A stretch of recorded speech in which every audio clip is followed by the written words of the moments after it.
Oh, yeah. I've gotten inside my soundboard, boys. Oh, no.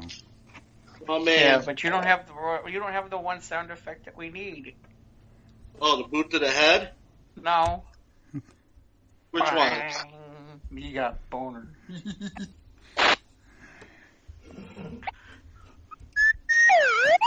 That's close. I think I may start drinking. How would that help? It won't. I just figured I'd ask if it was going to help. All right. I don't think it is. Jeff, give us the intro. Oh, wow. Mike is like, let's pass this kidney stone of an episode already. Really? Is that where we're at? God. I feel it's Monday. I'm fucking pissed off at the world. Oh, my God. One of those moments, folks. All right. Ivan, music off, please. By the way, what happened to you guys? I was on time. Actually, you were early. Well, I said 7:30. Yeah. So I was late. Yeah. I crashed. Uh-huh. I got home. I took a shower because I was a sweaty mess from busting my ass all day. Oh, so boy. I took a shower, ate dinner, and I crashed. I took a nap. Good. Because I was... All right. All the times you guys give me shit for being late. Oh, the one time you're on time. Got it. No, okay, yeah, I'm entitled to this one time. I will take victory. Yeah. Yeah. Let's see if we can go for 2 in a row where you're either early or on time. Let's see if he even goes for a three-peat. You know what? I will take that and I will triple it, okay? Well, there's no way Ivan can be late now. Ivan. Tripling would be a 3-peat. I can't be late now because I put it out there. The rest stuck of the at world. home. Yeah, I'm stuck at home. No, I think it still can be done. Well, he was sleeping, I think, the one time. Right, exactly. That's exactly how it's going to happen. Is he going to be like, oh, he's going to take a little nap and forget to set an alarm clock. Well, Mike's feeling cockiest, so we'll let him start with his day. I had a good week, though. I had a birthday this week. Yeah, I'm older. Birthday to you. Happy birthday to you. It was last week. Oh, my big brother. Happy birthday to you. Oh, thank you, Ivan. Thank you, Jeff. Yes. By the time the show comes out, I'll be a year older as well. Yay! Because that's gonna be a year, but you know. That's okay. Somebody sat there and said, "Happy 61st." I'm like, no, not that old yet. They were joking, but I'm like, that's not funny. That's really had a nice not birthday. funny at all. And my sister joined for a video chat to watch the blowing out of the candles. Had nice Chinese food for lunch that day. Cool. And I got socks and underwear, which is exactly what you need in quarantine. So. There you go. Yeah. Socks. Yeah. Oh, wait, you actually have to go out. I was going to say, Ivan and I don't need socks or underwear. We kind of do, but we don't. Followed Jeff's advice and started watching Last Dance. We'll get into episodes 3 and 4 later in the show today. Yeah, that's fine. Although I'm kind of raring to go on that. I know. Yeah, I know you. Jeff's sportsy senses are tingling. Yeah, they're tingling. It's not even my sportsy senses. We're talking about the Chicago Bulls. Yeah. This isn't even sportsy. This is like lifeblood. You know? How many Bulls games have you ever been to, Jeff? That's hard to count. You lost count? How many times yeah. I mean, not just like for press. I mean, just like to... No, right. Well, and through the first 3-peat, we had season tickets. Oh, okay. So that's a lot then. Right. Well, that's why I said I lost count. I can't tell you how many Bulls Right. games There's a lot of home games, in there, yeah. Between home games and playoff games and that stuff. Yeah, no, it was funny. We got tickets because we kind of wanted to. My dad and I kind of wanted to go to the NBA All-Star game, and you automatically got tickets if you did season tickets, and we figured, oh, sure, that'll be fine. And, we figured, we might be able to sell the tickets off, and we'll go to a few games here or there, and then it would be, and, we'd make our money back, and it'd be all good. Well, that's the first year that the Bulls really took off, and that was like their first 50 win season that they had under Jordan. That's the year that Jordan's first MVP. And at that point, the tickets were like gold. And it's like, think we might keep these for a while. And yeah, we would regularly sit there and go. Actually, it was funny. What we would do usually was we would sell off the entire season for the most part. Sometimes there were seasons where we sold out the entire season to brokers. And then what we would do is the games that I wanted to see, they would actually get me better tickets than what we had. Huh? And the tickets we had were phenomenal. Because I don't know how we did it in the old Chicago Stadium, but we had mezzanine seats, and they were practically half court, and they were great. I mean, seriously great. You just couldn't have gotten a better seat. Okay. And tickets were not bad. I want to say tickets were $40 a piece. Wow, that's cheap. For Mez. Yeah. Now, good luck now getting $40 in tickets to go see a Bulls game, even when probably they're shitty. Add a zero or something. Yeah, something like that. Ivan, you ever been to a Bulls game? Two Bulls games. About what years? You know about? I think I went to. I think it was 94, and then I think I went again in 96. Yeah, I went to one Bulls game in 94. It was during Jordan's first retirement, or his first hiatus or whatever. Wasn't that the time when he went to go play baseball? What was Jordan doing in between the first and second three-peat? Baseball. Wow. Yeah. Okay. Baseball, yeah. Yeah, no, he went to go play baseball. He played for the Bird. Ivan is correct. Yeah. Yeah. Did he play? I don't know. It wasn't the Sox, was it? No, he did play for a Sox affiliate. He played for. They're going to talk about that. They're minor league. Yeah, of course. This is the Michael Jordan show. So yeah, they're going to cover it. Right. He played for the Birmingham Barons, which is a minor league team. Which is a minor league team for the Chicago White Sox. The interesting thing is the manager of that team is Terry Francona, who later would go on to manage. Like the Boston Red Sox when they won championships. Okay. So it's interesting because they crossed paths there. But he was out of basketball for 2 years. There's rumors and theories and conspiracies. I'm not getting into any of them because it did happen around the time that his father died. To which, even to this day, there's still a lot of unexplained aspects of a lot of it. So yeah. But I'm sure that'll come up and that'll get talked about quite upcoming because we haven't gotten that far yet. Okay. In the right. documentary. Yeah, we'll get more into that here later in the show. Ivan, your audio is chopping in and out. Yeah. Get it out. Let me try now. How's that better? Yeah. When the thing is, when two of us try and talk at the same time, you're like chopping in and out. Oh, I see. Anyway, let's see. The rest of my week, just dealing with stupid fucking people. That was my week. I go into the store and by half to 1/3 of the customers aren't wearing masks. Well, that's going to change. It's going to change in a couple of days. Although I just saw something about some idiot downstate is trying to make an injunction so that doesn't happen. Yeah, it's trying to get a restraining order or something like on the. I forget what it is. They're impugning our freedoms. Okay. Oh, yeah, along with the thousands of people in Chicago getting together for a party. I saw the headline on the news. They blurred out the Facebook video, but it was a house party, and it was assholes and elbows, the whole room. Like a huge living room of people violating the stay-at-home order.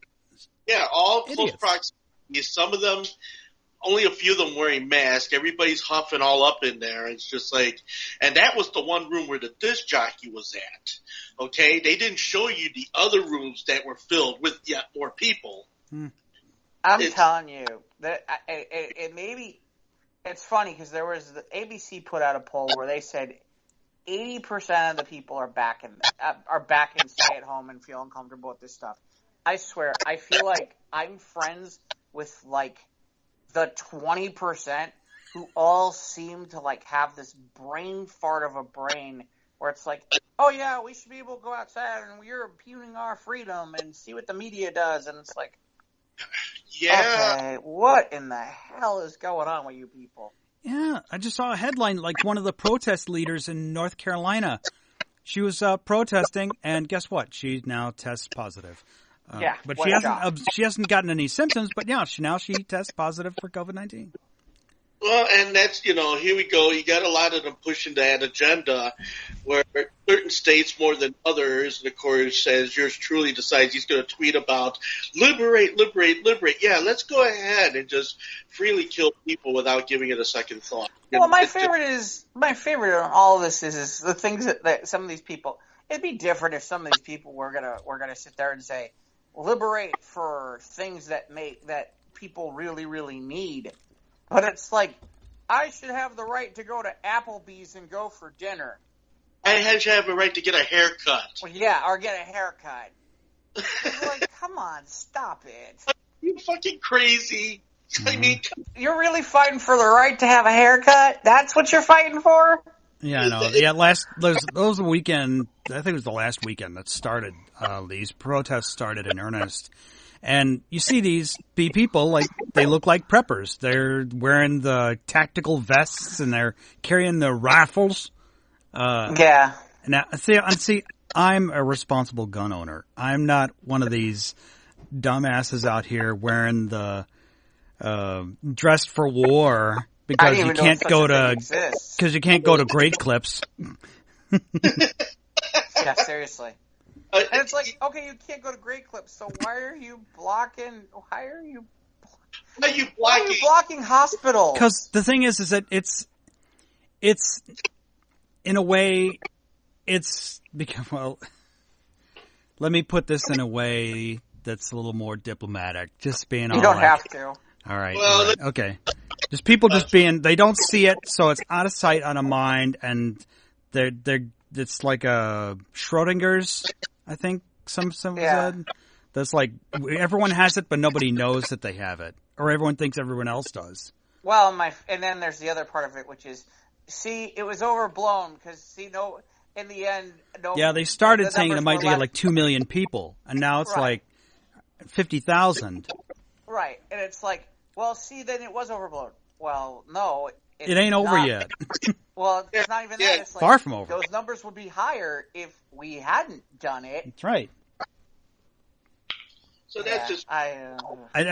it's frustrating for me because I work in the retail field. Sure. And I work at a hardware store, and there's manly men who come in who are working on their cars and their motorcycles, and they're tough guys, and I'm not gonna get no virus. I'm not gonna wear no mask. Right. So we'll see what happens in a couple of days when the part that the mandate becomes. Me the most. Yeah. That's the part that bothers me the most is that it's, it's the part where there are people who, like you, who it's like, okay, great. Thanks for polluting my space. Right. It's like, okay, I want these people. Here's the question I have for you, and I don't know if you can answer this or not. Pose your question. I know here, like one of the local grocery stores here in the area was like, you will not come in here without a mask.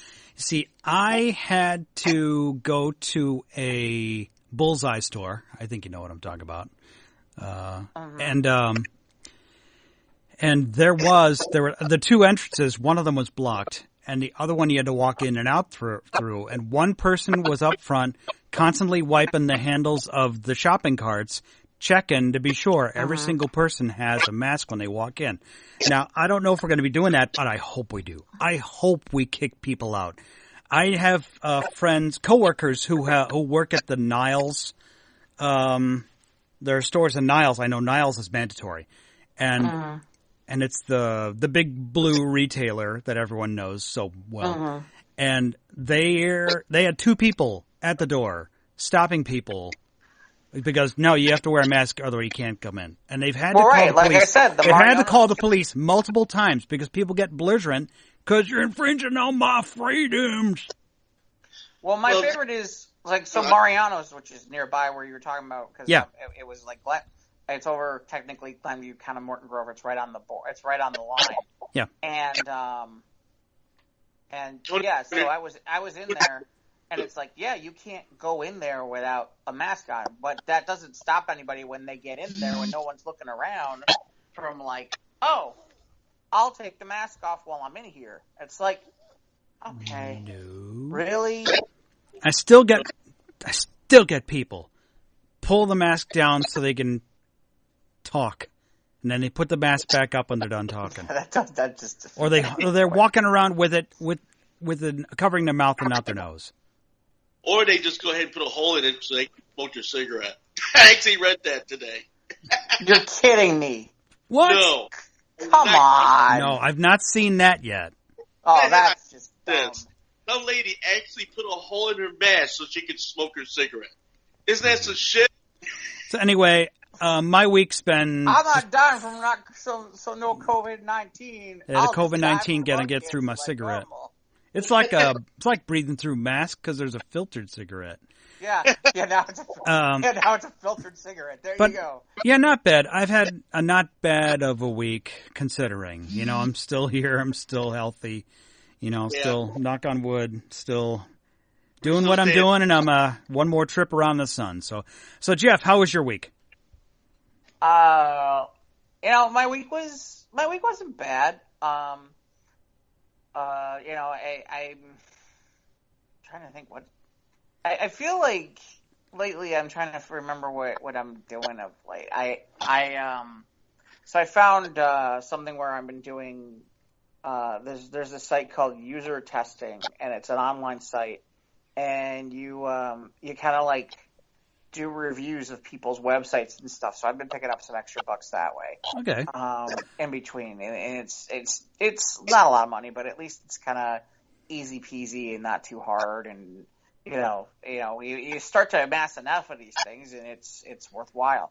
But yeah, so I've been doing that, and then it's funny. I'm midway through episode 7 of Picard. Ooh, you're not done? You couldn't finish an episode? I had something that I had to do. Okay. Otherwise I would have. I gotta tell you, I'm not, it's alright, but I don't know. There's something about it where I'm just like, yeah, alright, okay. Nothing is, maybe the last 1.5 episodes get a little bit better, but yeah, there's some things where I literally I'm like watching them and I'm like, yeah, I can see how some people were like, it's all right, it's not great. I get it. Are you liking? Well, did you watch any of season 2 of Discovery yet? I didn't really get past the first 4 seasons of the first 4 episodes of Discovery. Okay. I got to episode 4 and I was like, forget it. I'm not doing it. Oh, you're out. Oh, you tapped out. Okay. I got to the 4th one and I was like, you know what? I really don't need to do that. If anything, what I really need to get to while I've got this for the free month is I do want to get to The Good Fight because I was always a fan of The Good Wife, and I did see the first season of The Good Fight.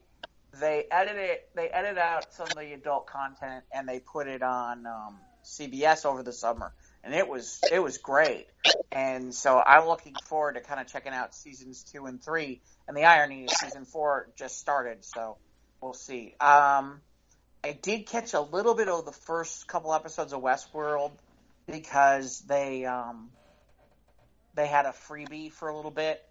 And it's interesting, but I really feel like they've gotten away from the whole concept of what Westworld was in the first place. Yeah, the original movie, right. Right. Well, not even that. Just like it's like okay, they're just so far away now from like the park if you know what I mean. Yeah, right. It's not just the amusement park or the theme park or whatever. Right. They don't even. Quite frankly, it's very little having to do with the theme park at all, and it's like that was the part that was interesting to me, or the part that was the most interesting. But it's not to say the other stuff isn't interesting. I don't know. Let me grab you. It goes away. I mean, I guess there's only so much you can do in the park, but I feel like you could have gone a couple more seasons before you went outside of the park. But everybody's always in a hurry now. Trying to think of anything else. I've been doing some Toastmasters stuff, and I'm supposed to be the MC for the keynote speaker for the Chicagoland virtual conference on Saturday. So I'm starting to get ready for that. And I know what. I actually did an RPG virtually. How'd that turn out? So we used a site that's free that's called Roll20. And it was, so you use the site, and then apparently, of all things we have to use to talk to people is Discord. Mm-hmm. We used to record on Discord. Do we all remember Discord? I remember Discord very well. I hated it with a passion, and they're like, "Oh yeah, we use Discord." I'm like, "God, shit." I can't stand Discord. It's a piece of garbage. And in fairness, it was a step up from Messenger and through Facebook. Yeah, when we first were recording the show. Yeah. But yeah, in fairness, for what they use it for, it's a lot better than what we used it for. So it's not so bad. Although I still don't like it. There's a lot that I don't like about it in terms of that you have to literally like, my favorite was I X'd out of it, and then like in the morning I hear people going, "Hey, how you doing?" And I'm like, what's going on? And I'm like, oh, I didn't actually disconnect. I just X'd out of it. You mean just muted? Apparently so. Oh. And I'm like, or apparently it wasn't even muted. It was like, because no one was on the channel that night. Nobody said anything until like 8 o'clock in the morning. I start hearing voices. And I'm like, you mean to tell me just clicking and Xing out of it doesn't mean that it exits? This is so dumb. But yeah, I think the frustrating part about playing virtually is you almost have to use the cameras, because otherwise you got to try to recognize people's voices. If you don't know some of the people that you're playing with, you almost have to try to recognize the voices and be able to differentiate whose voice is what. Right, and if it's a large enough group, it's hard to determine who said what. We had a GM and six people, and there were points where I was just like, I don't know who's who or what's going on. And then in the evening, I actually had to run a game, which was even more amusing because, me and technology get along so well. And I had a couple crash courses last week about how to run this thing. And they were telling me how I could make all these maps and all this stuff. I'm like, yeah, that's not happening. That's not happening. Oh, yeah, you put these tokens. I'm like, yeah, that's not happening either. I'll hand draw something and put it up there and take a picture of it and put it on there. But you're not getting me to do all this other funky-ass stuff. Yeah, that's not happening. Wow. I'm going to old school it and just draw a map, and boom, here it is. Okay. I will work from this point. Thank you. But how do die rolls work? They actually have a mechanic where it will... It's on the screen? Where it'll show you how to do a die roll, yes. There's a way to die roll. Okay, it's on the screen. You don't have to, point your camera down to your table and physically roll dice. Well, it's funny. As GM, I was doing that because I don't want people to see my rolls. Right. But as players, there's a function that you can use to roll, and you just need to kind of label what you just rolled. so to speak. So, yeah, it was.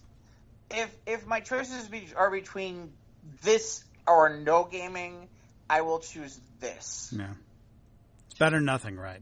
Better than nothing. I'd still rather be playing in person. But in fairness, I got to play with some people who normally I wouldn't play with. I'm sorry, Ivan. You're still chopping in and out. Like when Jeff's talking, I hear. Okay. He's an alien. Yes, I'm a droid. He's from another planet. On your Horengekyo. These aren't the droids you're looking for. Which droids are they looking for? You know, the ones with all the dank weed. Oh, okay. Which droids are those? He does know much about that, doesn't he? So anyway, well, anything else, Jeff? Or obviously watching just that was your television? Yeah, like I said, just I'm trying to catch up. If anything, I in fairness, it's weird because at points there's a lot of content, and then other points there's nothing, and there's just so much free content that's out there that they're all vying for. Everyone's at home, so hey, here's a month for free, y'all. Yeah. First one's always free. Yeah. Speaking of which, how are you doing, Ivan? How was your week? Well, just filled with accomplishment. Our car's fixed, yay. Yay. And, I mean... With no particular place to go. Yeah, but let's go ahead and get the old car and get that going. Thank you, Carlos, and who did the work for us. Appreciate it. Let's see what else. Hung out with my mom. Watched a few crime shows. She loves the crime shows. The whole NCIS, armchair lawyer type of thing. So my mom and I were doing a lot of that. Had some good leftover pizza from I think it was Mama. I think it was. I'm not sure. Great pizza pie if you ever get to the city. And let me see what else. I hanging out on Twitch TV quite a bit. Which thank you guys on Twitch TV. I love their platform. I mean, it's very liberating, and in fact, as I've been going on, and if you've noticed, like tonight, I made some upgrades to the audio, so now I have total direct cableage right to my phone, so I'm cableage, direct cableage. Yeah, yay. Cableage. And now the music goes straight to the phone, right off the mixing board. So I'm real delighted. I had a friend of mine, Nathan. He's like, "Hey man, how did you do that?" And I go, "Oh, it's just a little U-plug that I got from Wish. I paid shipping." Oh no, you bought it on Wish. That's a bad thing according to the internet. Wait. That was What's a Wish? 8 months ago. It was an app. It's an app that you can get all of this stuff. Really kind of nifty kind of stuff. I mean, you're taking your chances as a dice roll, but sometimes they come through with some pretty interesting things. I bought some hats off of Wish. I bought the plug for the telephone off of Wish, and then when I started experimenting with direct sound, I just put 1, 2, and 3, and next thing you know, everything's playing really, really nice. So I lucked out on that. This was all before COVID, so just to clarify. And so it just came to that whole situation. Yeah, it's an app. You go on there. They got interesting things for real cheap, but the only catch, you got to wait anywhere from 2 to 4 weeks to get it. But, if you're not impatient about it, it's not a bad thing. But that's where I got the plug for that, and I've been experimenting and coming up with some really nice results. I'm real pleased. Steve Sotskin, we've been in touch with one another for W Remember Then Radio. So anytime the money frees itself up, I'll get the gear to get on the air for that because, that's something I'm really looking forward to doing. That's going to be fun. And I'll just keep doing the Twitch thing. I just kind of shy back from the Facebook and Instagram thing. Props to them when it wasn't a conundrum, but now it's just like, it's not indicative to flow. So I just went with that direction, the hopes that I guess something great will come of it. So one can always hope, right? And just trying to, play to the people, just so that way there's a whole different type of thing going on that seems a little safer, a little more familiar.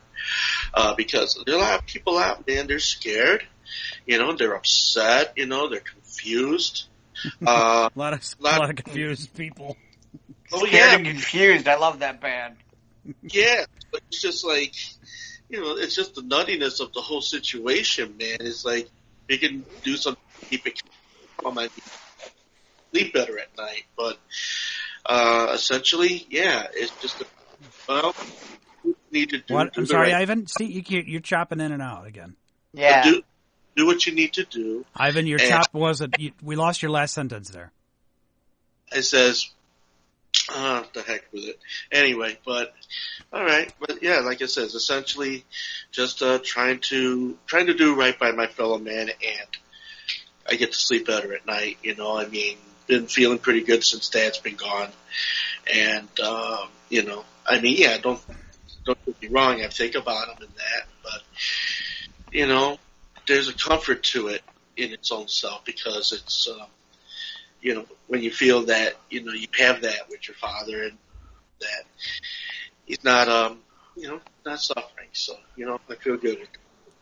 But, okay, let's move on to other things. Yeah, other than that, had some, wonderful meals with Julie. Always do. Yeah, she's a good cook. Yeah, she is. She should cook them with things she's cooking. And, then, of course, she kicks my ass. What's it like when she doesn't cook with things? And she kicked my ass in dominoes. So, see, we taught each other, and now she can be a pro. So, you got to be careful though. Like when you're sheltering at home with people, and you're playing games. Like I'm afraid. Like if I play like Monopoly with some people, then like we might have a problem.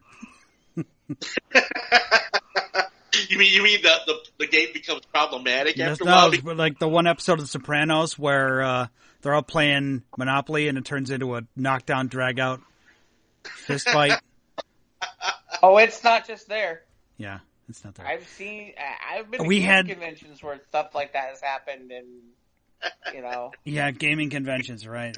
Yeah. Oh God, when I was president of Game Base 7, we used to run. I used to technically be in charge of the Monopoly tournament that we would run at Gen Con, and Monopoly stuff that people would do.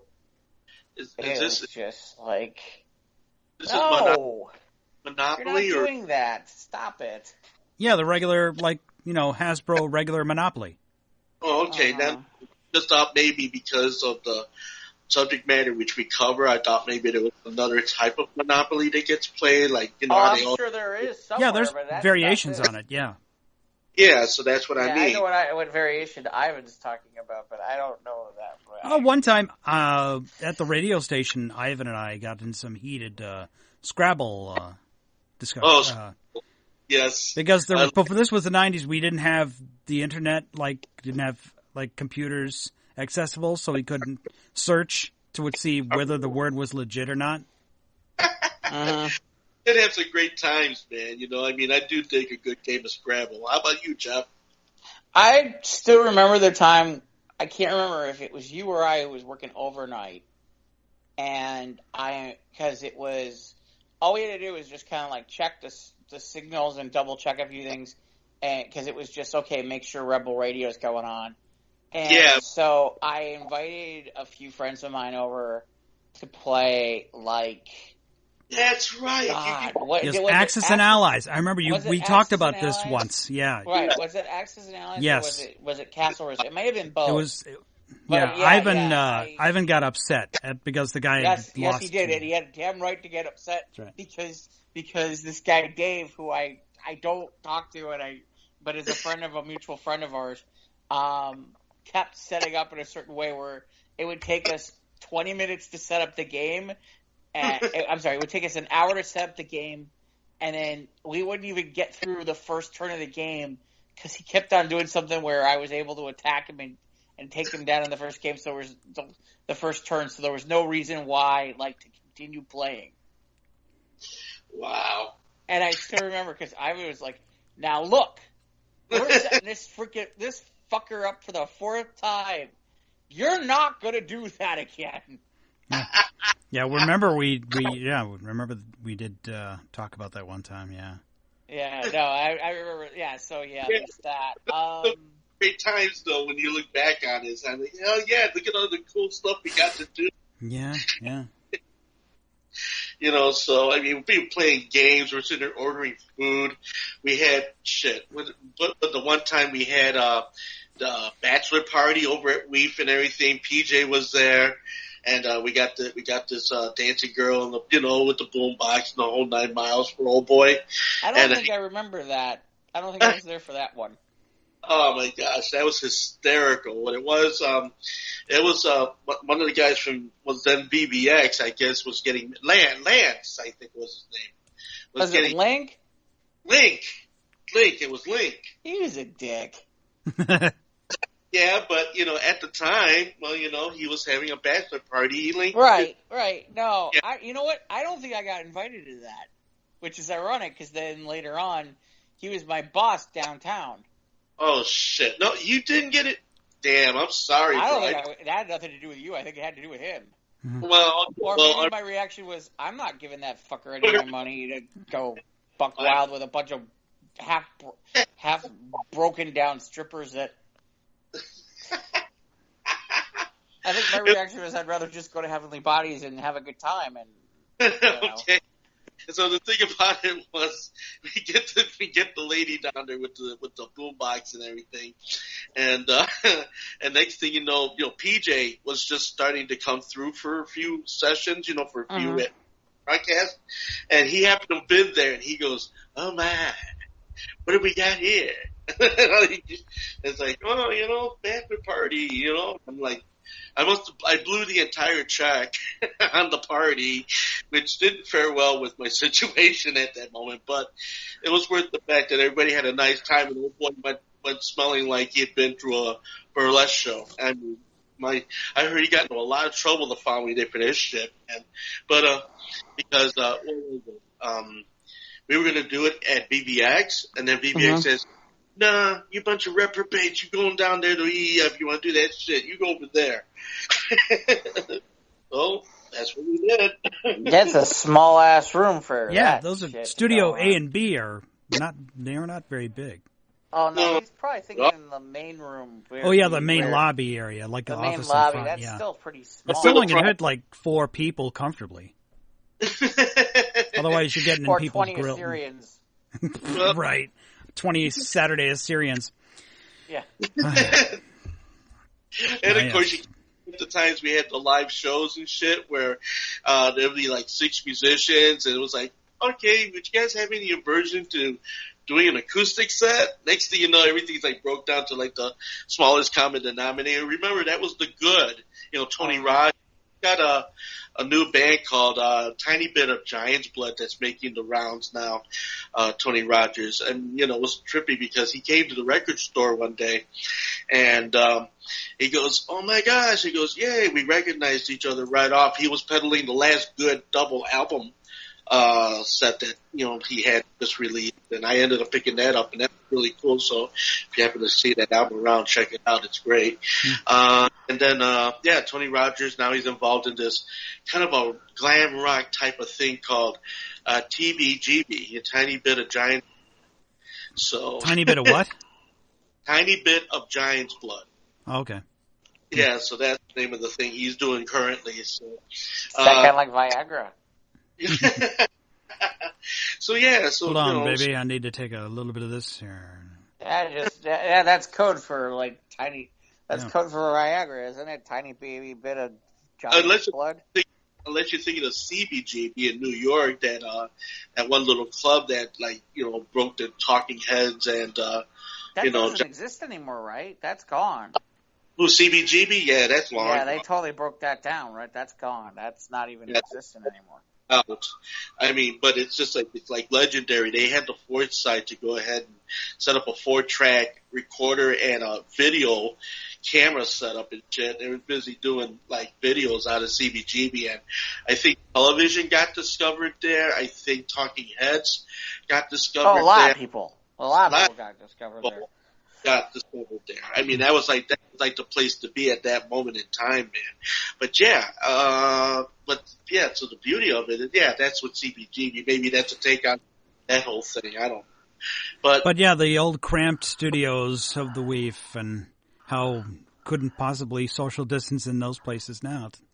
No, social distancing. Yeah, okay. No. I've been doing a couple of jigsaw puzzles.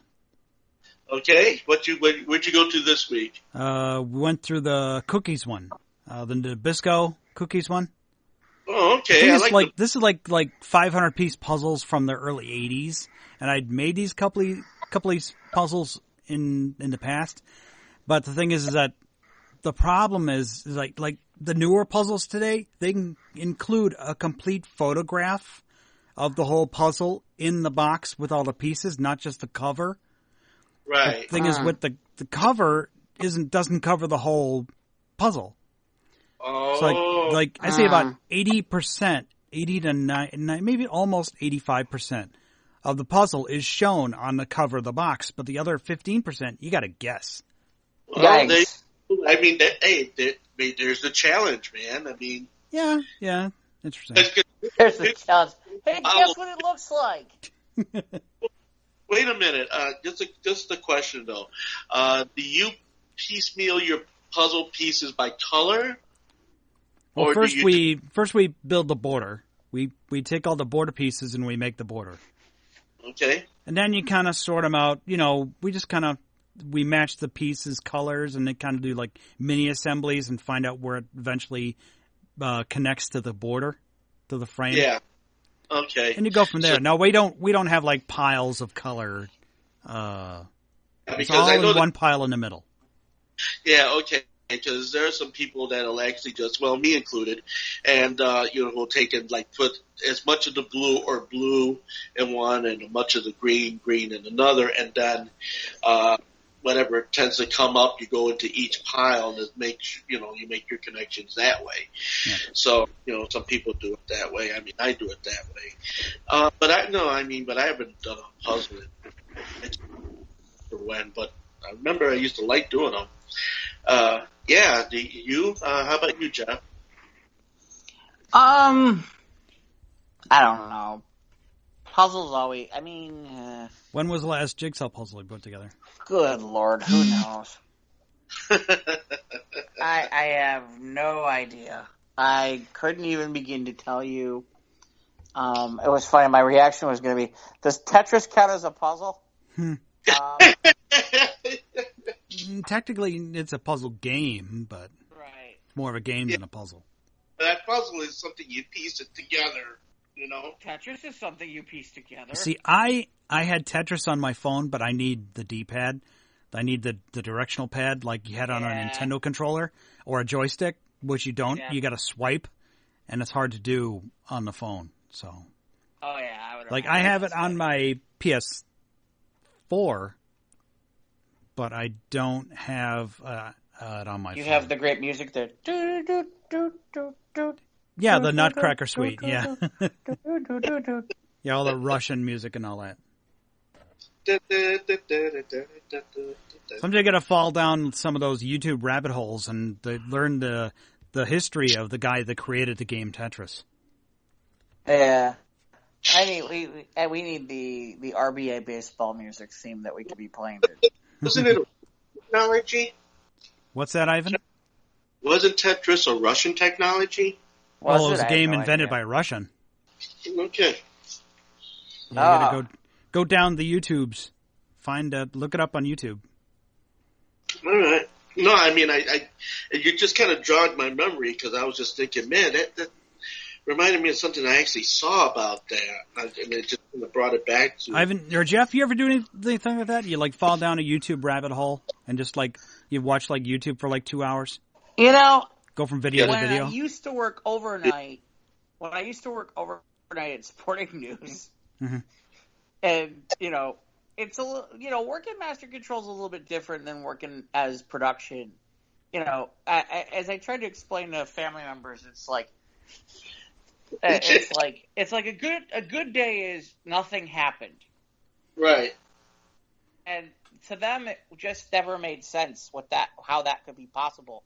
That I was like, yeah, nothing happened. And they're like, well, something had to happen. I was like, no. And they're like, well, that doesn't sound right. I'm like, no, it sounds right. I said, you need to understand, if I ever come home and tell you a whole bunch of things I had to do, that means bad things happened that night. And there were a couple times where thankfully, the amount of times where I came home saying, oh, what a night. I had to do this, and this. And of course my family's like, oh, that's good. I'm like, no, it's not. No, that's bad. No, going out in the middle of the snow and cleaning off the satellite dish is not fun. No, it's not. Yeah. No, that's not fun. Not at all. Or, no. Oh, we're on the backup generator. Oh, shit, I have to call somebody. All right. Oh my gosh! I think one of the funniest adventures was when it snowed we had that huge snow in March, and I had that Chevrolet Beretta, the car that almost killed me. Remember, Mike? I remember it distinctly. Yeah, I mean, here it is. I'm driving to the radio station, and guess what? We had almost 2 feet of snow happen within a small amount of time, and so I'm driving. Next thing you know, I got smoke coming through the steering wheel column and shit, and I'm just like, oh my god, so I'm rolling windows down, and I'm looking out the side, and then I got onto the shoulder of the expressway. Well, I'm trying to downshift the car to stop the car, but the car wouldn't stop moving. So I had to jump back into the car, get back on the expressway, shit all out in the inside of this fucking cabin and everything. So I get into the Leaf parking lot, I come around the corner, and finally I just hit the neutral, let the car glide in, the parking thing stopped the car. All this fucking snow comes falling down into the car on top of the car. And I had left all the windows open, so several hours later, the interior of the car was closed. It was full of snow. What that vehicle intentionally tried to kill Ivan. I mean, it was like Christine, too. Yeah, I mean, I remember when I had almost carbon monoxide poisoning. You were breathing raw exhaust before it hit the catalytic converter. The raw exhaust was leaking into the cabin from the engine. I was fucked up that night, man, boy. And that's how you stop COVID-19 right there. Some raw engine exhaust, unfiltered. That's what we should do. We should sit there. You could do your Trump, be like, if you eat the raw engine exhaust, everyone, you're going to love it. It'll be fine. You're going to be fine. That's right. I can't do it as well as you do, Mike. Yeah, when I worked for Sporting News and I used to work overnight, there's only so much you could find at YouTube. YouTube was kind of new at that point. Right, the internet in general as far as video files, yeah. Well, no, just YouTube in general. Mm-hmm. So it was a little bit more Wild Wild West kind of. Yeah. In terms of what you could find, I didn't have HBO at the time, but magically I was able to find, this week's Entourage in 4 parts. That was always the amusing part. The way they got around everything. Right. Was, okay, we're going to break it into small parts. Pirated TV videos, yes. Yeah, do that. Or, that's not too far off. I mean, maybe 10 years ago. That was the thing where you could find TV episodes split into 2 or 3 parts. Right. I feel like I watched a good amount of Everyone Loves Raymond that way. Yeah. I watched because YouTube videos had to be less than 10 minutes. I remember. Right. I watched a lot of Justice League Unlimited. I remember there were a couple times where literally I got into the office and there were movies that were first line movies. I seem to remember, I didn't have to go to the show to watch Ghost Rider because it was, up there in, 15 parts. And I knew, like, if I didn't watch it now, it wasn't going to be there in the morning. And sure enough, I finished it, and then it was, like, gone. Taken down the right, yeah. Yeah, it was funny. I'm like, I'm so glad I didn't spend money for that shitty-ass movie. I saw that on cable many years ago after, it come out. The Nicolas Cage one? Yeah, the Nicolas Cage one. The first Nicolas Cage one, yeah. Wasn't that great? Where he turns into Ghost Rider, and at one point, he, like, does the finger wag and goes, and you're like, really? Oh, yeah. Yeah, that one was Ghost Rider looks like, or what do you not do? Impressive, yeah. You dumbass. So, okay, we got any news to talk about? Any nerd stories? Depends. We can nerdy stuff. Well, there's definitely some nerdy stuff. It's a matter of where we want to go with things. Yeah, we'll just go. Let's kind of just throw the spaghetti at the wall and see what sticks. Did anybody? So that Scoob movie that we talked about is going to go straight to home video. Yeah, I'm fine with that. I'm okay with that too. I would not have paid $15 to see that. No. I'm still not going to pay that kind of money to go see it. So there's that. So I guess we're revving up for HBO Max to show up on the 27th of May. And it's funny, I want to find out some things because I have AT&T phone service, so I'm curious if I'm going to get any freebie to get on HBO Max at all. But one of the things they released, and I put it on the Squares page, is they had a trailer for the new Looney Tunes that they've made. Oh, okay. Not bad. Intriguing. I don't know that that's really... I don't know. I thought it was intriguing. I like the idea that they're putting out new Looney Tune product. I will say that. Okay. I think that's long overdue and long deserved, quite frankly. But it still has that classic kind of feel to it. It's not like a modern kind of spin. They still in that same style. It's on our page. Okay, we'll check it out. It's on our page. It looks more old school. Okay. Even in the design and the look of it, it looks more old school. Is it more Schlesinger or more like? Oh, you're gonna ask me questions like that? No way, I'm not gonna be able to answer that shit. Or is it like Chuck Jones style type animation? I'm not sure. Well, I presume that if it looks like the original stuff from like the 30s and 40s, then it might be more like closer to Chuck Jones's. I think that they do a little mix of what it looks like, but there's some of that in there that it looks like that. Yeah. All right. And then I'd be down with. Yeah.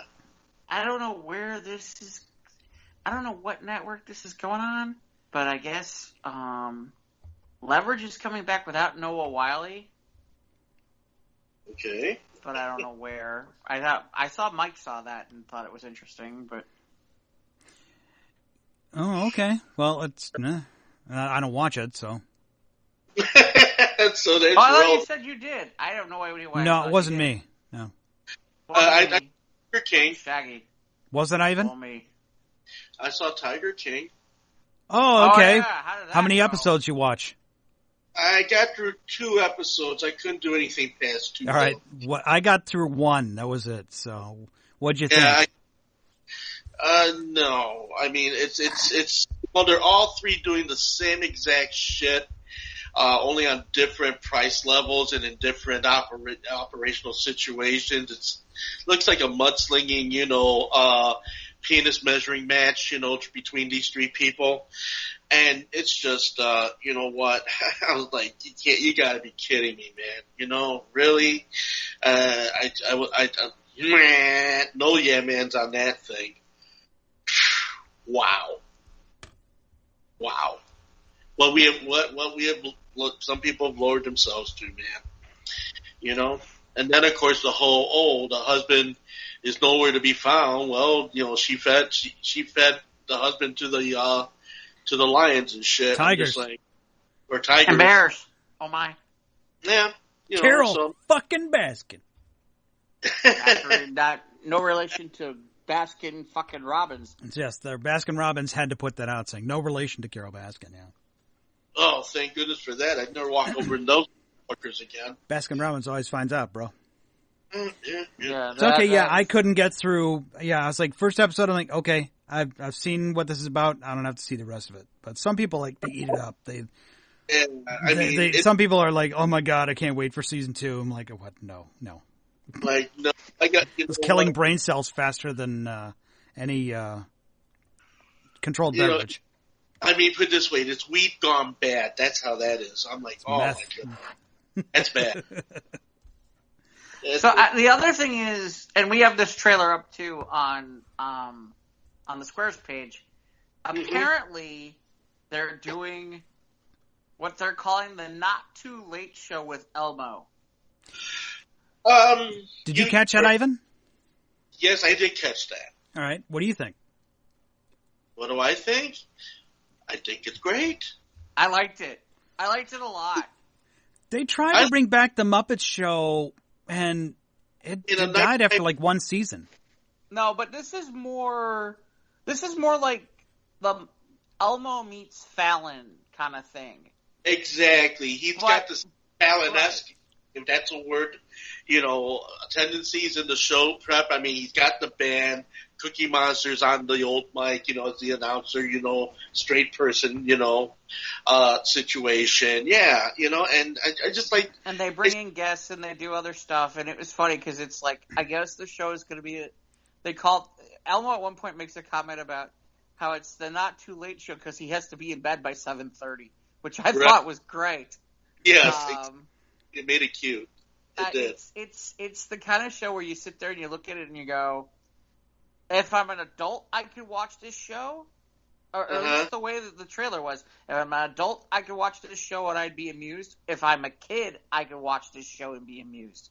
And in fairness, I think I put on my page, personally, I was like, this is the show I didn't know that I wanted that I desperately need to see now. Yeah. In terms of that it brings that kind of element to it. So I was very impressed by it, and I can't wait to see more. And it's okay. And if you look at how the Muppets and stuff have been shifted in recent years, to actually see something actually come out of this caliber, after a while of its absence. I mean, yeah, they had the evening show, ABC a while back. That went. You said one season. I thought that went 2 seasons. No, I think it's 1. Just 1? Okay. Anyway, but the thing about it was, I think I tune in, I check it out. I mean, it's interesting because it's like technically Disney is the Muppets. But I've never. Now that I'm thinking about this. I've never seen Disney do anything with the Sesame Street characters. No. Was that a different ball of wax? Entirely different. Well, that's the Children's Television Workshop. Right, PBS, and I know they have a deal with HBO. Right. They do? Yeah, they do, because that's where they do the new shows. Okay. Oh, okay. So, but Dad, I was just thinking about that because I'm like, wait, how are they doing the Muppets? And I'm like, now that I'm thinking about it, although it's weird because I have seen Kermit the Frog every so often still on Sesame Street for certain things. Right, so I wonder how they do that. Well, maybe Kermit was a free agent between both franchises. Maybe that might be possible. That might be what it is. That's licensing. I think for that premise, because you got a commodity. If you can share it and everybody profits from it, why not? Hey? Right. Any other news? Any other trailers? Or obviously everything's being delayed further. I feel like everything's kind of like. Yeah, we lost Tokyo Toy Fair and Wonderfest have been delayed, so I think if not totally canceled, so that sucks for us. In the Japanese, at least they're the gateway for some of the newer action figures from Japan, as far as Bandai and Takara Tomy and whatnot. So that sucks. So, some Star Wars news. Yeah, I didn't pay that much attention to it, but yeah, Rise of Skywalker will be available on Disney Plus on May 4th, as well as the I guess they're doing the 8-part docuseries about The Mandalorian. I talked about that briefly last week. So I'll watch it because Mandalorian was real good. So, and I guess the Clone Wars series is coming up. So I'm hearing good things. Do you think there's going to be another what?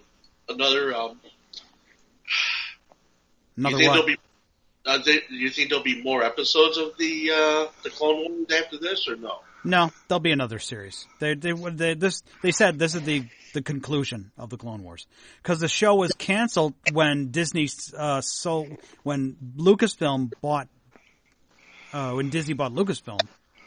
Okay. So they ended the show abruptly, and they never got a conclusion until now.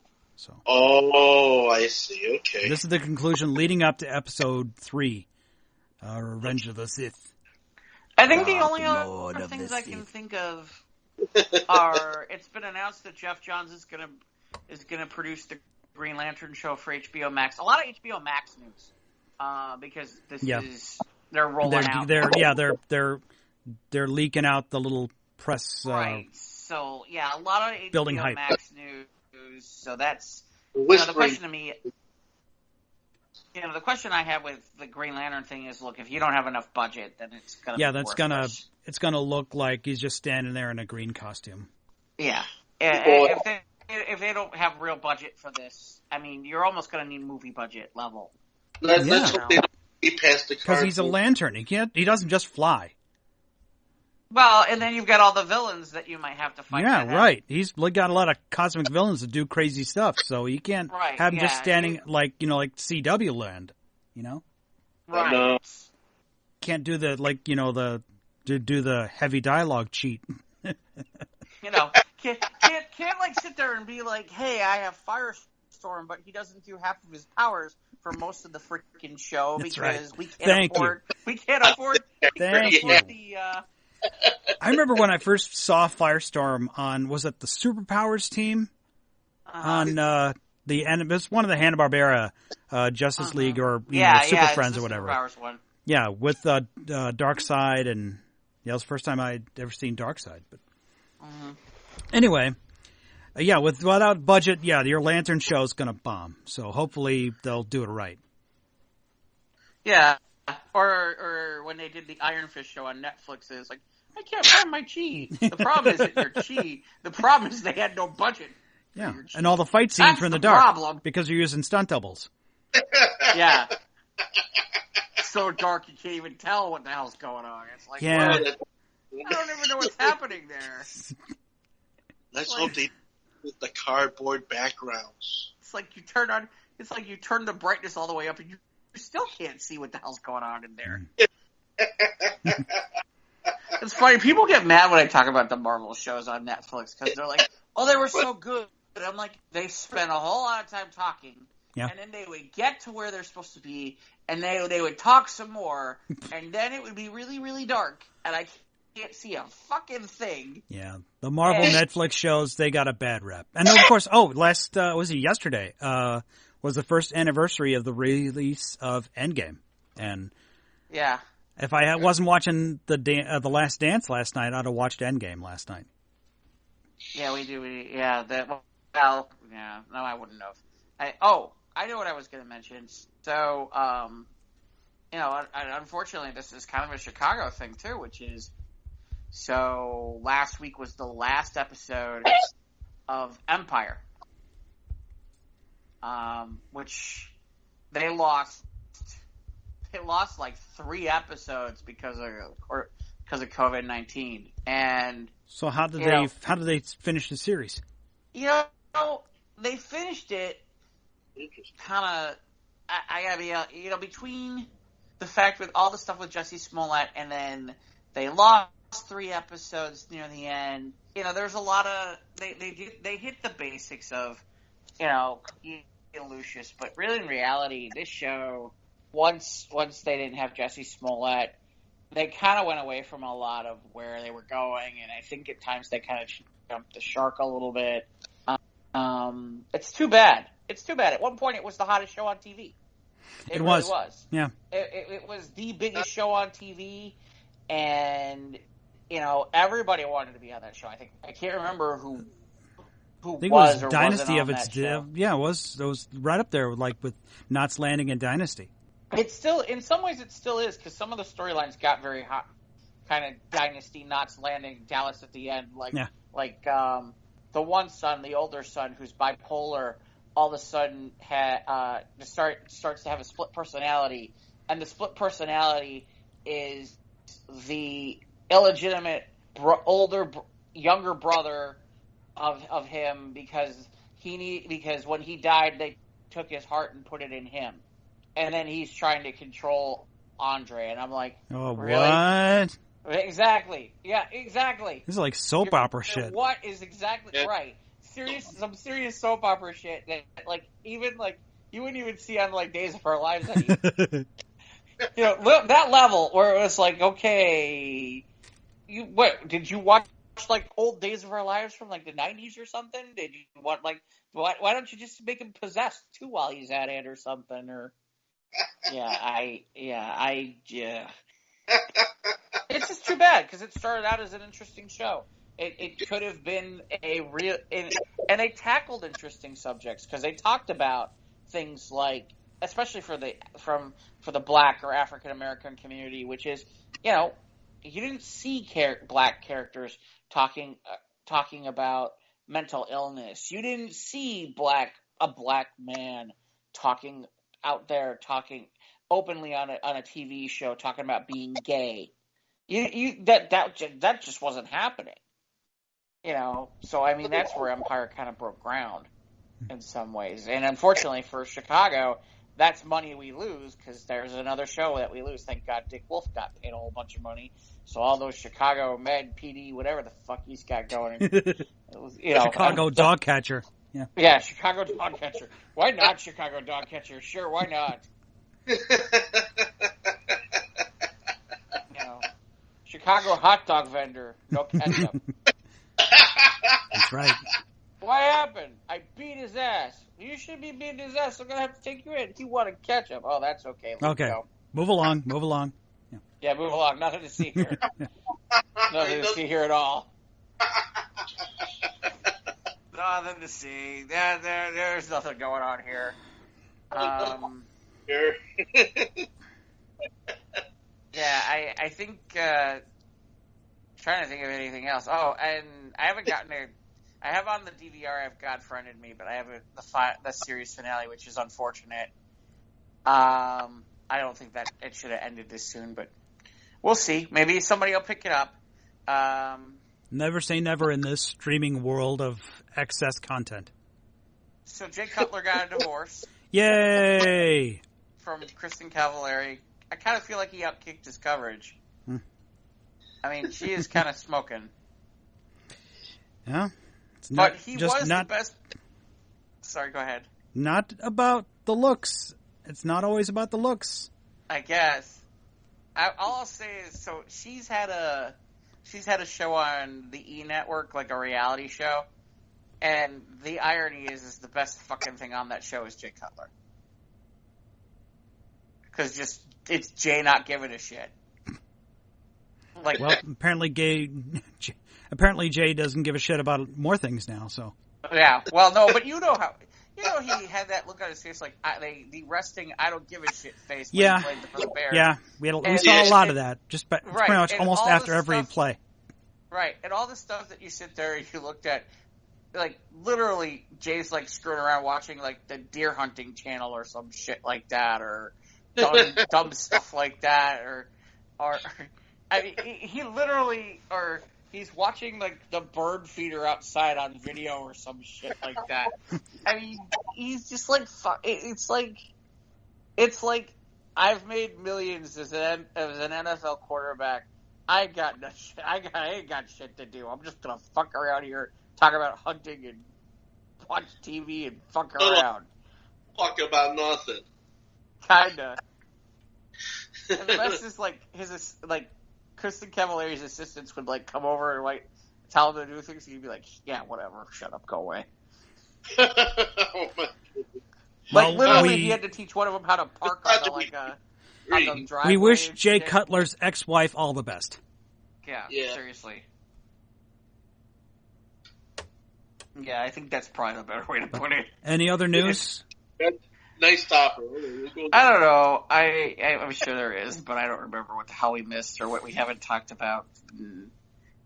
Yeah, I guess we're up to Last Dance. Yeah, I guess we can. Yeah, we'll go into our sports of the squared here. Yeah, it's not really sports of the square. There's really not much else to talk about right now. Drama llama. Man, I thought they kicked the drama up a couple more notches. So, yeah, upon your commentary last week, episode 96 of Squares Roundtable, where Jeff spoke in depth about parts 1 and 2 of The Last Dance, available for streaming on ESPN. Mm-hmm. And I was like, okay, I'll check this out. So I watched episode 1 and 2. I'm like, okay. The thing is when it's on demand, they bleep out all the swear words. When you watch it live, all the F-bombs and S-bombs are still there. Oh, okay. So did you see 3 and 4 live, or did you?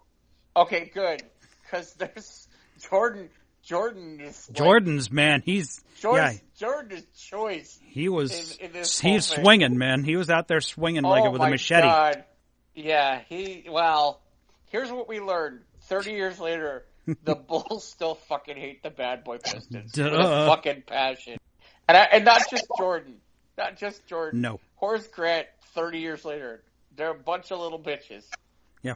Bill Cartwright, who usually is the stoic Bill Cartwright, is like, yep. He's got a look on his face like, yep, we whooped their ass, and I'm kind of happy about it. Well, part 3, they dealt with Robin, right. And part 4, they kind of threw in a little bit about Phil Jackson. Phil Jackson, yeah. Yeah. And his predecessor. Doug Collins. Yeah. Yeah, 3 and 4, it's interesting. 3 and 4 are kind of seamless. Mm-hmm. Because there's a lot where they kind of run between the two episodes, whereas 1 and 2 are very bookended, where it's like 1 is pretty much, it's really clear it's about Jordan. 2 is really clear it's about Pippen. Yeah. And 3 is kind of like, okay, we're ending off with Pippen. We're going to talk a little bit about Rodman. We're going to still go back in time a little while back. Yeah, and they're still following the timeline of that last season where Pippen is getting off the injured list, and Rodman had to up his game to help support Jordan. Right. I think that's my biggest complaint on all this is that, this was billed to a lot of us as we have exclusive locker room and practice film that nobody's ever seen before from the 98 season. Yeah, and they come in 30-second clips. Right, and there hasn't been a lot of it. No, we haven't seen much yet. I mean, I would rather that they had billed this as, look, this is the 90s Bulls anthology, which I'd have been a little bit happier if they had said that instead of how they're doing it, because I'm like, you're not showing me a lot of the real back behind the scenes stuff that happened in 98. You're just not. There's a few things here or there. Yeah, they're following the chronology of the season so far, like the meet up to the All-Star break or whatever. Well, right, they're doing that, but in the meantime, they're really they really are going as far back as, okay, here's Jordan, here's all the years of everything. I mean, because it's like, okay, we're kind of following the chronology of 98, and yet at the same time, by the end of the 4th episode, we're just naming the Bulls champions in 91. Yeah. So it's almost like and there's Jordan's a dual timeline ascension kind of thing. to his, Yeah. who has become like synonymous with Bird and Johnson. Yeah. Yeah. And so I'm just curious. So in terms of last night, takeaways of anything interesting or amusing, because I've got mine. Oh, just the whole thing about the drama with the Pistons walking off the court in the playoffs after they had worked so hard. They got beaten because they were able to defeat Jordan, thus defeat the team. So the following season they came back as a team, as a more cohesive unit. So instead of like taking some summer vacation, they all went to the gym. Yeah. Well. So I'll start. So there are a few things that I thought were interesting. One, so they talk about what's known as the shot, which is in '89. In '89, the Bulls end up in the second round playing the Cleveland Cavaliers. Nobody thinks they're going to win. They do not have home court. Right. Ironically, I remember at the time, even the Chicago sports media wrote them off. Which is really funny because at the time, and I found paper that I still have that says this, I was one of the few people as a kid who was like, oh, we're going to win in 5. We're going to win it on their court. Everybody's like, you're crazy. I'm like, no, we're going to win it on their court. And it was funny. I remember when that happened, people were like, wow, how did you know? I'm like, I don't know. That's how I felt it was going to go. That we weren't going to be able to win it at home. We were going to have to win it on the road. So to me, really, that is the most defining moment in Bulls history, because that's the moment that the fortunes of the entire franchise change. You know, that is the moment in which the franchise moves beyond where they've ever been to what we see and talk about now. And to me, it's one of the most interesting moments too, because it's the real first big, huge Bulls win that propels them. And even to this day, I mean, just watching it is just amazing. I can watch that footage over. And they were underdogs still. Yeah. I think the most interesting part of all of that is, so they don't talk to Craig Elo, who's the guy who ends up guarding Jordan. But it's interesting because Ron Harper, who later on ends up on the Bulls and is on that 98 team, they found film of young Ron Harper, who was on that Cleveland team at the time, at some point talking about how he wanted to guard Jordan for that shot. And Lenny Wilkins, who is like he might still be the winningest coach and the most wins in NBA history still. He may not. I don't know, but at the time he was. Told him, no, we're going to have Elo cover him. And the reaction that Harper has is Harper and classic. Jordan. They were like, no, they both said that was a mistake. Yeah. Yeah. I mean, he just makes Elo look stupid. And it's not Elo's fault. Elo wasn't a bad player. It's just he had a great career. He had a solid career, Craig Elo. If anything, I feel bad. In some ways, I feel bad for the Cleveland Cavaliers, because that team never ended up being what it should have been, and they were a solid team. But they ran into the Bulls in '88. By the way, the Bulls were not supposed to beat them in '88 either. When the Bulls had home court and they played them in the first round, and it went 5 games. And that's the other thing that's interesting, is they talk about Bulls Pistons, but Bulls Pistons for me started in '88 and the second round of the NBA playoffs, and it was vicious. I mean, it was just vicious. So, and that's when everything kind of started. Yeah, they even said like the physicality between the players, you couldn't get away with it today. Well, I mean, when they say physicality, I mean, there were times where literally, you know, I remember regular season games where, like, Cartwright and Isaiah Thomas are, like, brawling. There's one game where this was still in the Doug Collins era. where Doug Collins got into it, and was in the middle of the fray, and Rick Mahorn threw him into the scorer's table, threw him over the scorer's table. Wow. Stuff like that. I mean, although there is my all-time favorite, which is, I can't remember which playoff game it is. I'm watching that Jordan goes to go up for a layup. He gets mauled by Lambier, and the Pistons are on a fast break. But I'm still watching down on the other side of the court because I'm still pissed because I think Jordan should have gotten the foul call. And so Jordan's back there, Lambier's back there. Jordan looks to see if anybody's looking around. Decks Lambier.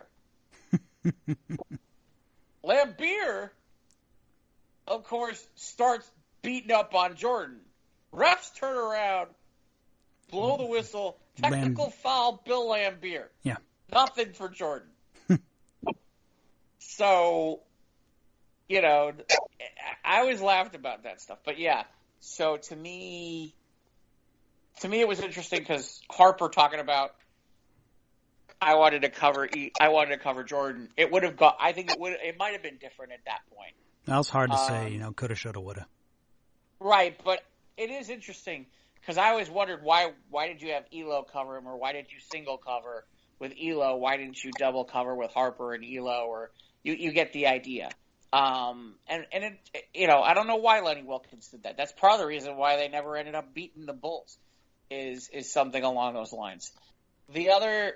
I'm trying to cherry pick some things before we get to the really amusing stuff. The Jerry Krause dancing on the plane is hysterical. Yeah, who was carrying that video camcorder? Was that more like exclusive footage, or was somebody with a high 8 camera? I don't know. I don't know whose that was from back in the day. I have no idea. But Jerry Krause, after they win the championship, yeah, they're on the Learjet. Yeah, on the Bulls jet.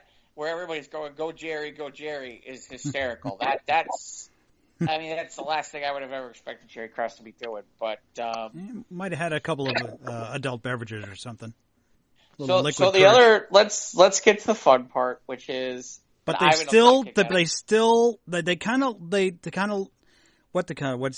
kind of didn't emphasize as much, but they still kind of had, especially the press coverage. Still had like Krause and Reinsdorf as the kind of the. Yeah, they kind of take a back seat. The villain of episodes 3 and 4 is Isaiah Thomas. And yeah, we'll get to that yeah, the Pistons. We'll get to that. They took over for Jerry Krause the first 2 episodes. Yeah, and in fairness, if there's one thing we can all agree upon, as much as we all sit there and talk about Jerry Krause, it's like, you know what? Here's the one thing all the Bulls will agree on: Isaiah Thomas. Dick. But we'll get to the fun part, which is, and Ivan will get a kick out of this. So they had Carmen Electra on Ivan. Ivan? Yeah. Oh. Sorry. Okay. All right, go ahead.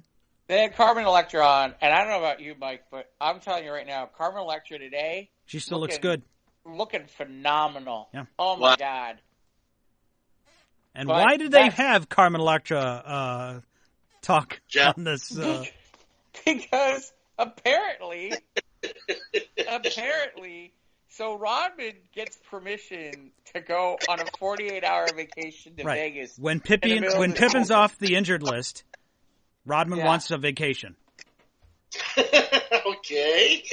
And George's like, if anybody needs a vacation, I need a vacation. Okay, Dennis wants a vacation. And it's like, how much time do you need, Dennis?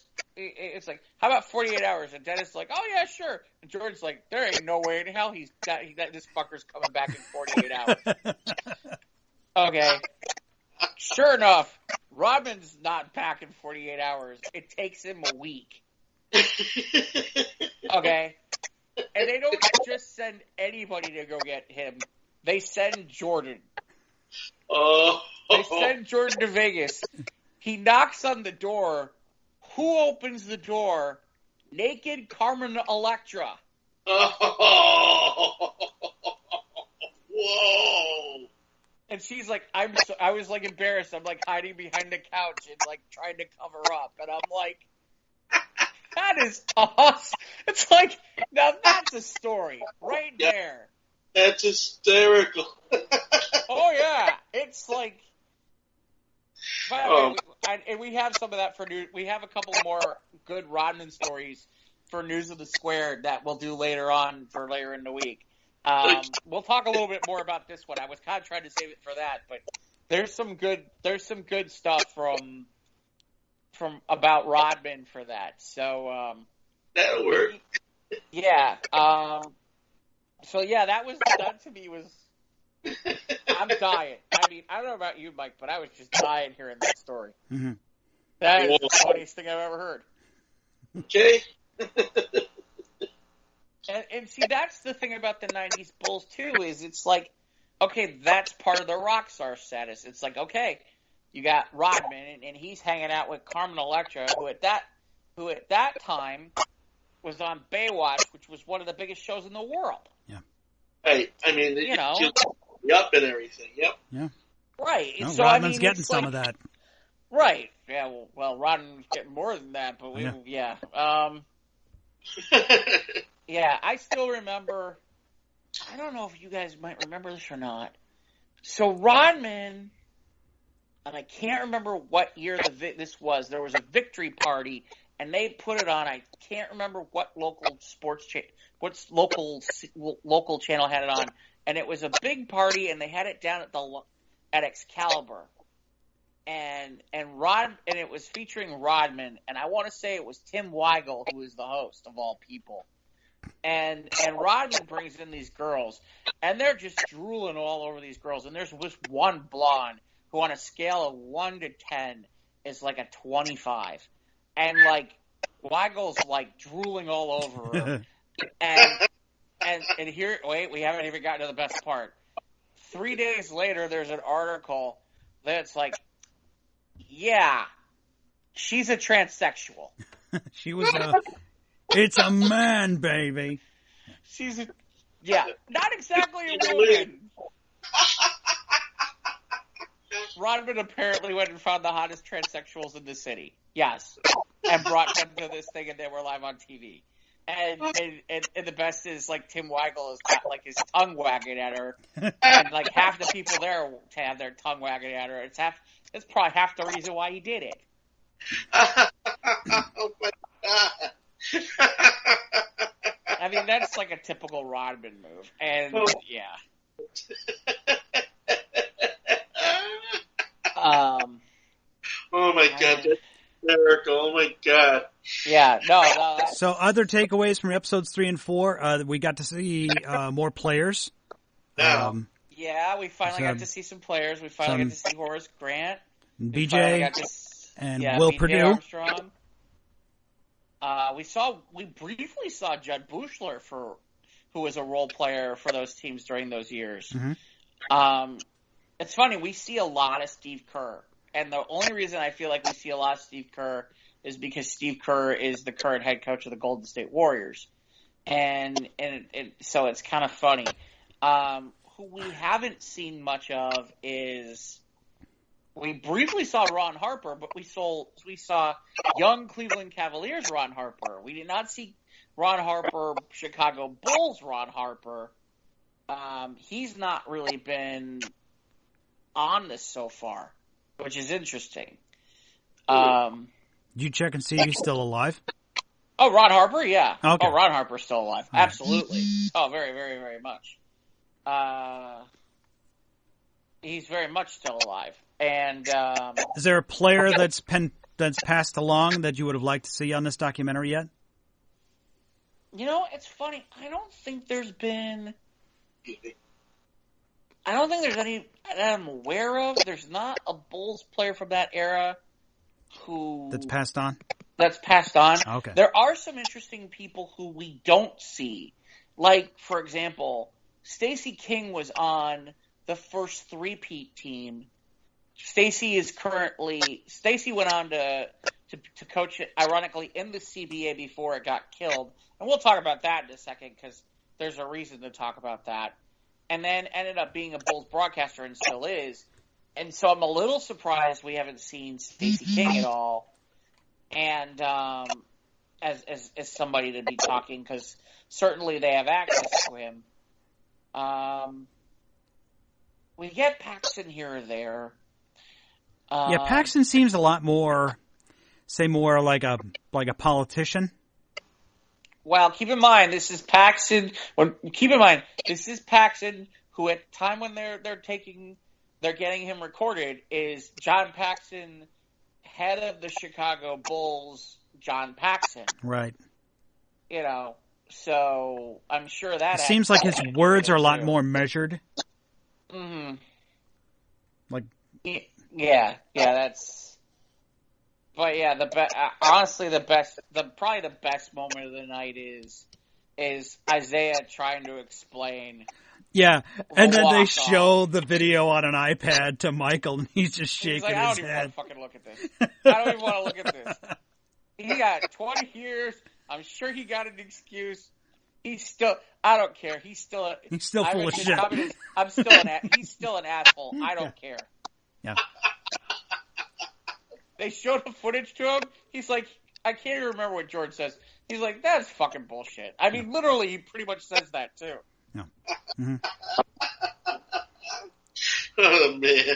So let's talk a little bit about Isaiah Thomas here for a second. Okay. Which is, Isaiah is now, because I've seen this now today, Isaiah is on a little bit of a tour to spin his legacy. Revisionist history, because he has taken a lot of damage from this and certain other things from being part of the Bad Boy Pistons, and all of a sudden now he's trying to spin his legacy for certain things. Like, for example, and this will be probably brought up in the next couple episodes, because they're going to talk about the Dream Team here in the next few episodes. And Isaiah was left off the Dream Team entirely. And the talk is that it was Jordan. What I find interesting is the head coach of the Dream Team was Chuck Daly, who was Isaiah's head coach. So, go figure. And it's interesting. But so Isaiah's still mad about that. I'll tell you that right now. Isaiah was trying to spin it today that it was just a rite of passage thing, and that he has taken more damage from all this and all this kind of stuff. Meanwhile, what nobody talks about with Isaiah is Isaiah, first of all, Isaiah is from Chicago locally. He might be, if he's not the best local player in the history of Chicago basketball, he's in the top 3. Maybe, for sure, the top 5. Okay? Isaiah wants to be, like, the darling of Chicago. Okay? He really does. And, unfortunately, he went to the Pistons, and Michael Jordan came here. And, yeah, I think he's always had a problem with the fact that he's the local kid, and yet he gets crapped on ridiculously because, Michael Jordan. Not to mention, there is a part of it where it's, the Pistons were kind of the bump in the road between the Bird and Magic show to the Michael Jordan era of dominance. Absolutely, without question. That was the next era. They were kind of in the meantime, here's the Detroit Pistons. So Ivan, now being a Chicago citizen and living in the downtown area, do you see the evolution of the growth and the rise of the Bulls reaching mainstream stardom and more people wearing Bulls t-shirts and caps and whatnot? Any thoughts on that commentary and seeing that firsthand? Yes, it was a big allegiance at the time when, the 2 in a row, the three-peat. It became this established, right, unified movement. Right, and it was just after a couple of years after they were still riding high on the Bears winning the Super Bowl in '86, and so and then '88, '89, here comes the Bulls. So it just snowballed is what it did, because the things that, back at the beginning of it, you would have never had thought that would have become what ended up later in their late season. So, not to say that there weren't any Bulls fans in Chicago prior to Jordan. Yeah. But how Jordan propelled the Bulls to worldwide stardom. Well, yes, because, I think both as a team player and an individual athlete, so there's two things working from within that. So, can I say he solidified the Bulls as a team into something of a working machine where they just played from one off another, and that he was the center pin and off they went? I think is that safe to say from that? That Jordan, he made a great team greater. Yeah. Well, like you said, there's no I in team, but there's an I in win. Yeah, that was exactly. That sounds like something Michael Jordan would say. Well, as long as we're in that direction, I thought the interesting part was they gloss over quite a bit with Phil. With Phil Jackson? With Phil Jackson. Where, they give you the basics, but I kind of laugh because, I can't remember who I know it was one of the players. It may have even been Jordan at one point who called the Big Chief Triangle. The players didn't all necessarily buy into Phil's bullshit about, where he would hand them all books on the big road trip that we used to do, the circus trip and all that stuff. Some of them didn't buy into that stuff or some of the stuff that he would do. They wanted to thing. Well, winning a few championships can, change your opinion on things. Well, even when they won championships, there was still a little bit of that, here comes the book shit again. Yeah. He was deeply into that whole scene, man, Right. So that was, hoping that, in the hopes he thought that maybe some of that would have rubbed off on his team members, and it just instead rubbed a few of them the wrong way. So, well, they don't. It's funny because they talk about Phil Jackson, the player. Okay. And what they don't, they kind of talk about it, but they kind of gloss over it, which is Phil is, they kind of talk about Phil being a hippie, or hippy-dippy in comparison to most NBA players. What they forget to talk about is so Phil, one of Phil's best friends was Bill Bradley, and Bill Bradley ended up being, I can't remember what at one point he was in either George W. Bush or either George Sr. or George W. Bush's cabinet, and at one point he was a senator. So, Phil was always very more socially and politically. And, yeah, Phil, they talked about it a little bit where Phil shows up not dressed properly to not get the job. And literally, Jerry Krause had to basically be like, okay, here's what you need to wear to get the job. Okay. And even then, there's stories about how, Jerry Reinsdorf was like, I don't know about this guy. I'd like to hear more about how Phil Jackson came out from from behind Colin's shadow. There's an interesting hook. So we can talk about, so the thing is this. So they kind of explain a little bit of that in Last Dance. And in fairness, I kind of see where they were coming from, which is Phil Jackson was really the guy who at the time was ratcheting up the Chicago defense at the time, and he really seemed to have a clue as an assistant about how to basically do certain things. And I was aware of the fact that Phil had coached a team to a championship in the CBA which, I've mentioned the CBA a couple times. The CBA is the Continental Basketball Association, and it used to be the minor leagues of the NBA.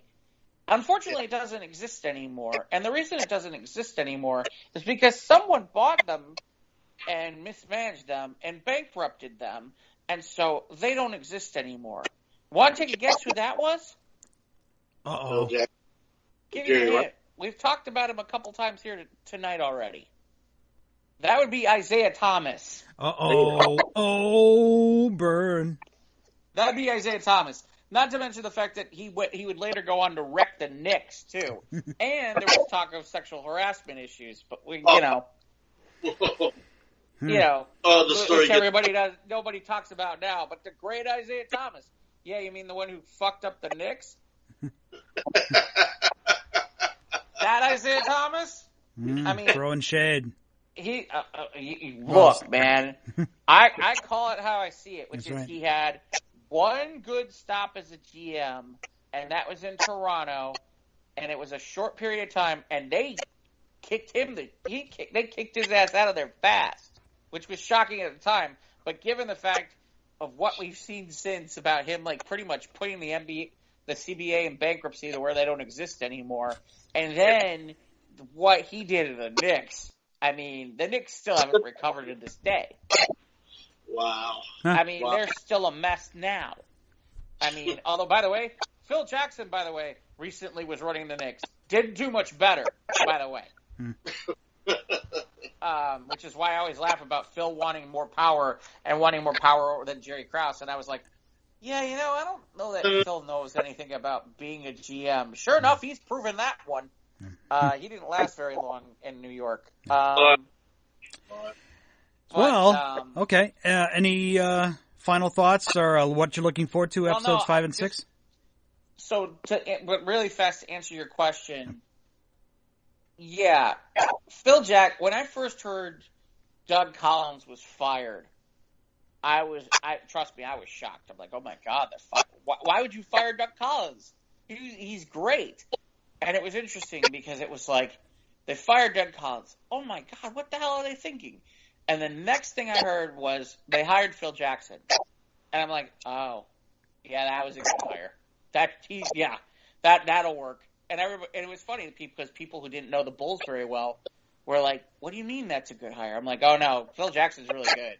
Phil Jackson really knows his stuff. This will work out well. What parts of his resume did resonate with you? Was that like, okay, then that was a good hire? The fact that he had won a championship with in the Continental Basketball Association. He had been with the Knicks when they won championships as a player, and under Collins, he really was pretty much running the best defense, one of the best defenses in the league at that point, and what he was for the Bulls. I mean, he was really Collins' big main assistant, quite frankly. And so it made a lot of sense, and you know what? There is some truth to some of it with Doug, which is, this is the part they don't talk about, and I kind of find it interesting. They don't talk about it at all. There was a quote about, we don't think that Doug Collins could take us from point A to point B to point C. Mm-hmm. And we think Phil Jackson can. The irony is they aren't wrong. Doug Collins would go on to coach a few other places, never took anybody to point C, which was a championship. Never did. Okay. Not anywhere. So, did I think Phil was going to be a Hall of Fame basketball coach? No. I thought he'd be really solid. Yeah. I thought he'd be an upgrade from Collins. Oh, you thought you knew right away that Jackson was an improvement over Collins. Yes, but Collins, as this video kind of shows, that Collins was a nurturing element to Michael Jordan's rise in the Bulls. Oh, absolutely. Absolutely. Without question. Doug Collins doesn't get nearly Doug Collins kind of gets the shaft in all this in some ways. Although it's ironic because now Doug works for the organization. as a consultant, works with the Bulls currently. And Jerry Reinsdorf loves him. So go figure. But yeah, they seem to think, and Krause seemed to be the one who was noticing it. And in fairness, what I saw at the time, I was only like, when it happened, I was like, I think I was 17 or 18. But I had been following the Bulls pretty religiously, and when I heard it, who they switched to, I was like, yeah, this isn't a bad move. This isn't a bad move at all. This will be fine. Yeah. If anything, it might be better, and that bore out to be true. The only other things I'll mention about with this episode that I thought was interesting was they really kind of the Scottie Pippen migraine thing. When I was a kid, and when that happened, nobody bought that. Nobody bought the, he had a migraine. You thought it was an act? Blah, blah. Well, not so much that. It was just, keep in mind, we're talking about the late 80s, early 90s. We're talking about 1990. Migraine, play through the pain, blah, blah, blah. You get the tape it up, that mentality. And there was a lot of people whose reaction is, oh, he's soft, or he can't do it in the clutch of the big one. There was some of that out there. Yeah. I've known people, though, who have had headaches debilitating to that level where you lose your vision. Right. And that's why it's interesting, because now they're talking about it, and none of that's getting talked about. But I can tell you, I heard stuff in sports radio at the time, or I heard stuff locally from people where people would talk about, migraine, and I was kind of surprised how suddenly that wasn't an issue. And I thought that was interesting. And Jordan kind of comes off as sympathetic to a degree. Which was surprising. Yeah. Which was surprising because I'm telling you, at the time when it happened, nobody was all that sympathetic. Yeah. Most people's reaction was, oh, Rodman got in his head, and that's what's really happened. Yeah. Rodman got in his head, and that was what happened. To your question about what's next, it sounds like we're gonna see some stuff about the Dream Team. If they have the film, I read this book on the Dream Team back a few years ago, and they talk about a game that happens in practice, and I can't remember the exact teams, but it's basically Jordan versus Magic. I know Scotty is on the team with Jordan, and I can't remember who else it is. Okay?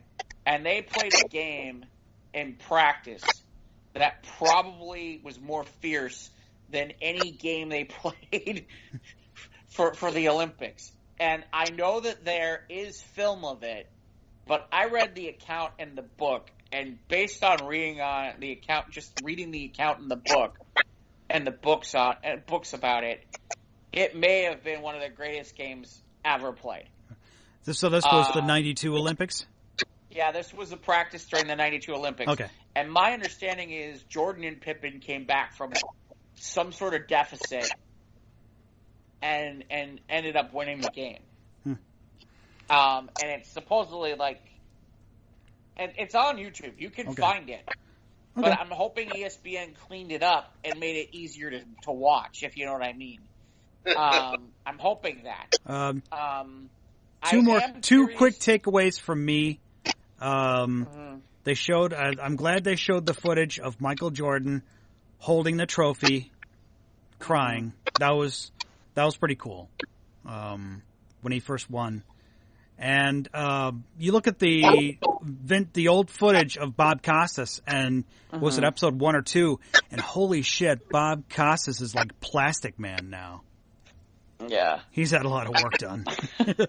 Well, and the other thing is, Jordan's eyes are bloodshot a lot in this episode. Yeah. In these episodes. Which makes me think that maybe this was done after something that was really really, really difficult to talk about. The other thing I expect that we're going to see in these next 2 episodes is I think we're finally going to get to hear from Tony Kukoc. Because this is where, because the Dream Team's also a time when Kukoc has not come over yet, or is about to come over and play for the Bulls. And, this is somebody who got more money than Scotty, and there's always been talk about this. But there's a game in which the Dream Team plays, I think it's Yugoslavia he was playing for at the time, and Jordan and Pippen basically pretty much made it their mission that he wasn't going to score. And he doesn't. And I'm positive that's going to get talked about in 5 and 6 because Kukoc was kind of Krause's boy, if you understand what I mean. Right. And it's why do we need this guy and all that stuff. Ironic.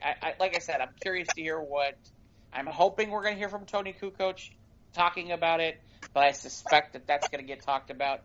I'm still waiting because I'm curious to see how this is going to go, which is the 2 years that Jordan is out and the 1 year that the Bulls got hosed by Hugh Hollins and the point where Scottie Pippen decided to sit on the bench for the last 1.8 seconds and Tony Kukoc saves the day. I'm curious how that gets played out too, especially because it's not really a Jordan thing. Jordan's gone at that point. Right.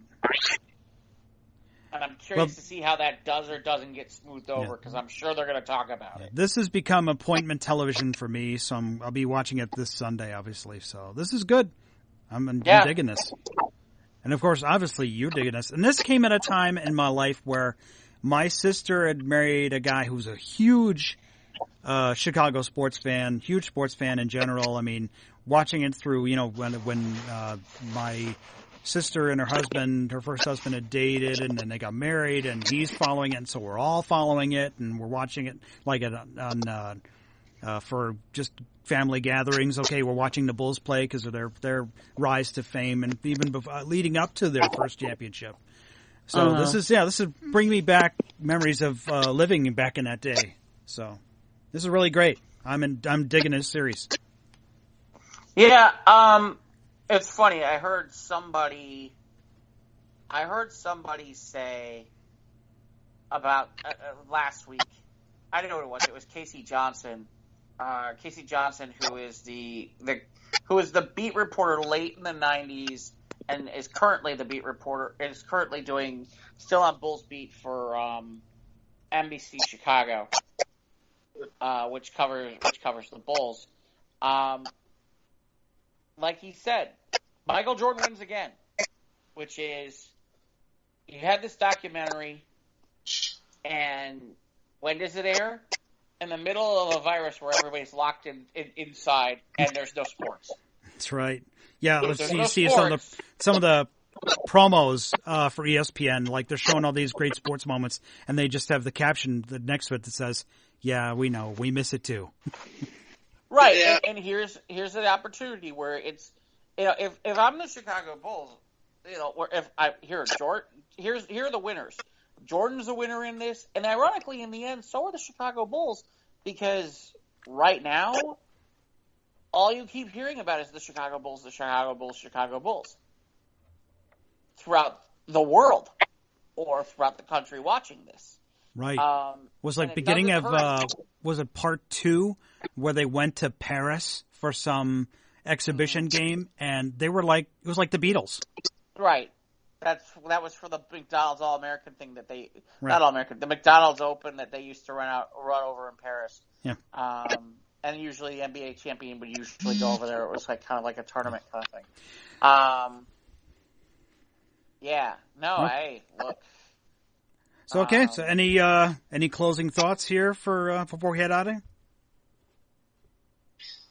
No, I'm just a mellow fellow. I was just engaged in conversation. Jeff. Well, like I said, for me, I am at the District 30 Toastmasters conference over the weekend, and I am going to be the MC for the keynote speaker, who is the world champion and public speaking champion, Craig Valentine, on Saturday. And these events are free to Toastmasters, so if you're listening, you should check that out. I'm trying to think of what else I've got this week. I think that's it. You got anything on Twitch this week, Ivan? Let's see. I'm doing as of tonight, we're doing, the recording of this podcast. After this, I'm going to be doing a Twitch TV presentation, but it's not going to line up with what's happening now. But I am doing another one, though, on Saturday night. Okay. So I'll be doing one then. That'll be Saturday, May 2nd. Right. So, yeah, I'll be doing one probably possibly at 10 or 11 to 2, do a nice late nighter and, see how that pans out, for that particular. And, that's pretty much it for this moment. On first, Sunday, so I guess I would be doing Mundo 80s, then on Twitch as well, and that would be from 3 to 8. Okay. So you can find Ivan on Twitch, GAVANIVAN. That's Yes. Javan Ivan, or Jivan Ivan with 2 A's, or 3 A's. Unless he's being attacked by aliens. Right. Well, thanks, guys. Mike, what's going on with you? Nothing. I'm just gonna just stay safe and try not to get the Rona. Yeah.